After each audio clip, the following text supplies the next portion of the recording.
The K-shaped economy and why your savings are lying to you. Here is something that happened quietly while nobody was paying attention. Between April and November of last year, Americans lost more than 450 billion in personal savings. And that is not a rounding error, definitely is not a B. That is 37% collapse in the national saving cushion in under 8 months. The personal saving rate, meaning the percentage of income people are actually setting aside, dropped to 3.5%. The lowest level since 2008, the year of the financial crisis, the year of Lehman Brothers. And yet, the stock market hit all-time high. Luxury goods sold out within 24 hours. The headlines kept telling us the economy was strong. So, which is it? Is the economy strong or are people drowning? The answer is both. And the answer has a name. It's called a K-shaped economy. And if you don't understand what this is, and more importantly, which arm of the K you are on right now, you will keep making financial decisions that feel rational, but actually work against you. Hi, I'm Cyprian. I help expats professionals build and protect wealth across borders. Today, I want to walk you through exactly what a K-shaped economy is, how it got there, and what it means for you personally, and what you can do about it. Let's get into it. Let's start with what we know. The data on the screen right now comes from the Bureau of Economic Analysis and Bloomberg. It shows two lines, both going in the wrong direction. The personal saving rate sliding from 5.5% down to 3.5%. The personal savings as a dollar figure falling off a cliff. At the same time, delinquency rates, meaning the share of Americans falling behind on their loans, including mortgages and credit cards, rose to 4.8% in the fourth quarter of 2025. That is the highest since 2017. Here is what that means in practical terms. When people stop savings and start missing payments, it tells you something very specific. It tells you that for a significant proportion of the population, income is no longer covering expenses. People are not cutting back on luxuries. They are struggling to cover necessities. A 2024 survey by LendingTree found that 80% of Americans now consider fast food to be a luxury item. Fast food? Because prices have risen faster than wages and the savings buffer that used to absorb that shock is now gone. But here's what makes this moment unusual. While all of this is happening at the bottom and the middle, a completely different economic reality is unfolding at the top. In 2023, the S&P 500 returned approximately 25%. In 2024, another 23%. And in 2025, another 17%.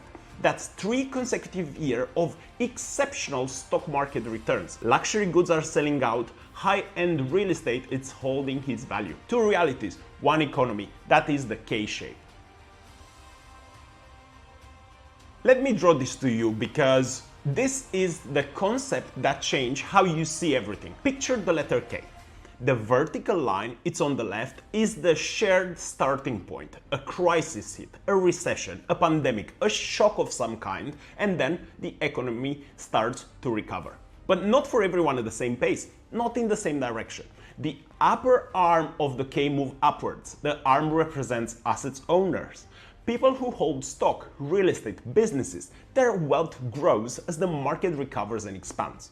The crisis gave them a discount, then they watch their holding rise. The lower arm moves downwards.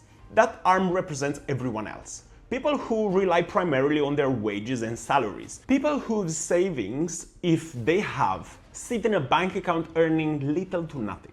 The crisis hit them hard, and the recovery either passed them by entirely or left them with a higher cost and stagnant income. Now, here's the part most people miss. This is not a story about income. This is a story about assets. You could have two people earning the same salary, same job title, same city, same paycheck. One of them bought an index fund 5 years ago and never touched it. The other kept their money in saving account because they didn't want to take on risk. Today, the first person, it's on the upper arm of the K. The second person, it's on the lower arm. The gap between them widens every single year. The K-shaped economy has a long history, but economists and institutions now confirm it became dramatically more pronounced after the COVID-19 pandemic of 2020. Here is why. The lockdown hit. Knowledge workers, people in finance, technology, law, consulting kept working from home. Their income was untouched. Meanwhile, they received stimulus checks and they sat at home watching the stock market crash and then rebound.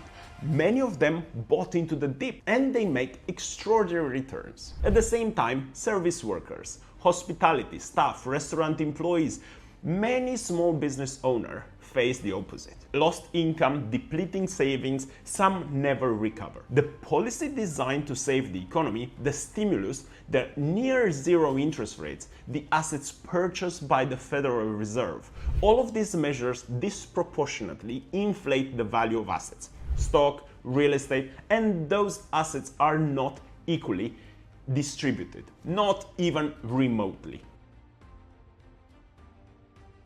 Let me give you the data that makes this concrete, because the numbers here are not just striking, they are structural. According to the Federal Reserve's own data, the top 10% of Americans by wealth hold approximately 87% of all stock.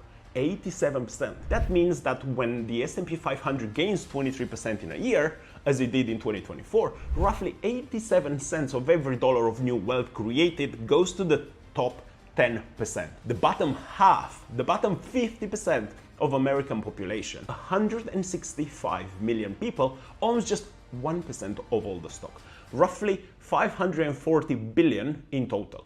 In a market where the top 1% alone holds over 25 trillion, let that land in for a moment. The bottom 50% of the country share 1% of the stock market. The top 1% holds 50%. Now, extend that to the total wealth, not just the stocks. The Federal reports that as of early of 2024, the top 10% of households held nearly 2/3 of the wealth in the United States. The bottom 50%, just 2.5%. And this has been getting worse, not better. The middle class, defined by Pew Research as those earning between 2/3 and double the median income, shrunk from 61% of Americans in 1971 to just 51% in 2023. Barely a majority. US Bank's chief economist Beth Ann Bovino put it plainly as recently as January 2026. Income inequality in the United States is now at 60-year peak. But here is where this becomes personal for you. This isn't just an American story. This is a global structural shift, and it plays out the same way everywhere that capital markets exist. The mechanism is always the same. Assets compound, wage do not. If you own assets, you benefit from inflation in asset prices. If your primary resource is your salary, inflation in asset prices is working against you. You earn more, but the things that build wealth, property, equities, businesses become more expensive relative to your income. The gap widens, not because anyone is necessarily doing something wrong, because the system is structured to reward ownership. The question is which side of the structure you're on right now. So here's where this becomes actionable. Because understanding the K, it's only useful if changes your behavior. There are 3 types of people watching this right now. The first type is waiting. They know they should do something, but the market feels uncertain. The timing feels wrong, the news is confusing, and so they sit with their savings in cash or low yield account, telling themselves they'll invest when things are clearer. The second type is partially invested. They have something maybe in a saving account, retirement account, a pension, maybe a property, but they haven't thought strategically about where they are on the K and whether their current allocation is actually going to move them towards the upper arm or keep them where they are. The third type, it's already on the upper arm, and they are here to understand the macro context better so they can make smarter decisions. Here's what I want to say directly to the first group, because this matters most. The feeling that you should wait to clarify, it's understandable. And it is also one of the most expensive financial mistakes you can make. Not because the market always goes up in the short term, it doesn't. Not because any single investment is guaranteed, nothing is, but because of what happens over time when you are out of assets entirely while other compound. The S&P 500 returned roughly 25%, 23 and 17 in the last 3 years. If you had $100,000 sitting in a saving account earned 4.5% during that period, you did not stay even. You fell further behind in real terms relatively to assets owners. The gap between you and the upper arm of the K grow even while your saving account looks stable. And here's the other layer that most people don't think about enough. For those of us working and living internationally, there is an additional K-shape at work. There is a gap between those who structure their finances across jurisdiction intelligently, owning assets in the right places, with the right tax treatment, with the right currency exposure, and those who simply hold cash in one currency and hope for the best. The gap, it's also real, and it also compounds over time. So, what does positioning yourself better actually look like? It starts with one frame. Stop thinking about investing as something you do with your money that you have left over. Start thinking of it as the primary mechanism by which you cross from one arm of the K to the other. Second, think in terms of ownership, not just savings. A saving account keeps pace with nothing.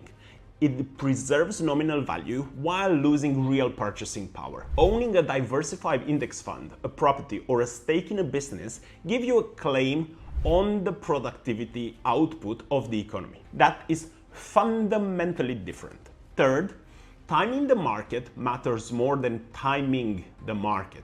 This is not a cliche. The Federal Reserve's own data shows that baby boomers who hold 53% of all equities today build that position over decades of consistency participation. Not by buying at the perfect moment, by being in. Compounding requires time above everything else. Now, I'm not telling you to take risks you don't understand or you can't stomach. There is no one-fits-all allocation. Your risk tolerance, your timeline, your income stability, your currency exposure, all of those things matter. What I'm saying is that the risk of doing nothing is real, even if it's invisible. Americans are running out of cushion, not because they are foolish, but because staying out of assets is itself a choice that has compounding consequences. Let me zoom out one final time. The K-shaped economy is not a glitch. It is predictable outcome of a financial system that rewards the ownership of capital over the sale of labor.